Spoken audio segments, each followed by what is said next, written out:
तो अभी तुम्हें क्या करना है नीट के प्रिपरेशन में, तुम्हें क्या करना है, अभी रिवाइज करने में ज़्यादा फोकस करना है, क्योंकि जो तुम्हारी पढ़ाई हो चुकी है अगर तुम उसको रिवाइज नहीं करोगे तुम सब चीज़ें लैक करते जाओगे, भूलते जाओगे। तुम्हें फोकस करना है एनसीईआरटी के रिवीजन पे, क्योंकि एनसीईआरटी से बहुत सारे क्वेश्चन आने वाले हमारे। एनसीईआरटी की अगर line by line word by word हमें पता रहेगा कोई क्या क्या चीज़ कहाँ पर है, हर चैप्टर का हमें करेक्ट मालूम रहेगा, हर चैप्टर के हमें क्वेश्चन सॉल्व किए रहेंगे, तो वो हमारे लिए काफ़ी ज़्यादा बेनिफिशियल है।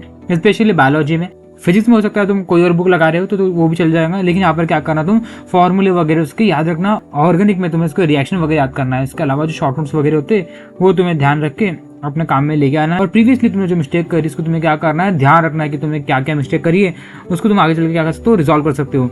Avoid learning completely new chapters, मतलब नए चैप्टर तुम्हें पढ़ना अभी क्या करना चाहिए, बंद कर देना चाहिए, क्योंकि अभी नीट बहुत ज़्यादा पास में आ चुकी है। तो जैसे एग्जाम होने वाली है तो सारे बच्चे उसके लिए पढ़ाई कर रहे होंगे। जैसे कुछ टॉपिक बहुत बड़े बड़े होते हैं, जैसे केमिस्ट्री में, बायोलॉजी में काफ़ी बड़े बड़े टॉपिक है यार। तो अगर तुम उसको उठा लोगे अभी तो तुम्हारा टाइम वेस्ट हो जाएगा, और एक महीना हो सकता है पूरा का पूरा चैप्टर कंप्लीट करने में लग जाए, पूरा का पूरा टाइम तुम्हारा बाहर लग जाएगा। तुम्हें उससे बेनिफिशियल क्या करना है, तुम्हें भी रिवाइज करने पर ध्यान देना है, ना कि नए चैप्टर पढ़ने पर ध्यान देना है। तुम्हें नए एमसीक्यू तुम सॉल्व कर सकते हो, बहुत सारे जमाने के एमसीक्यू अवेलेबल है बुक वगैरह, तो वो सॉल्व कर सकते हो। लेकिन बड़े बड़े चैप्टर अगर तुमने चालू कर दिए भी तो दिक्कत हो जाएंगी टाइम में, क्योंकि टाइम कम है भी, तुम इतनी सारी चीजें उसमें कवर नहीं कर पाओगे, तो तुम्हारा केवल कम पोर्शन कवर होगा।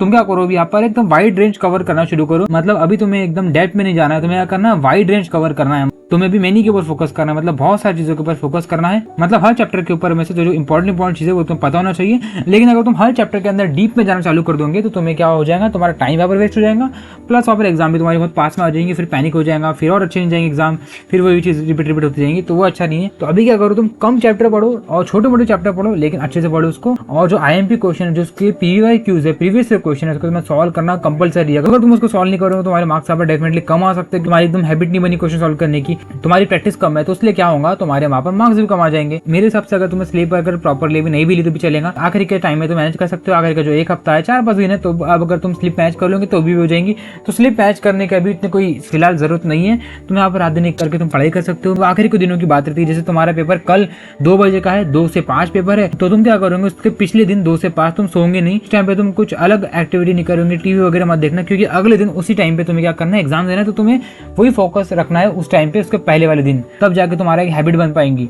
नहीं तो अगर तुम उस टाइम पे सोए रहोगे फिर अगले दिन भी उस टाइम पे तुम्हारे को थोड़ी बहुत नींद आ सकती है।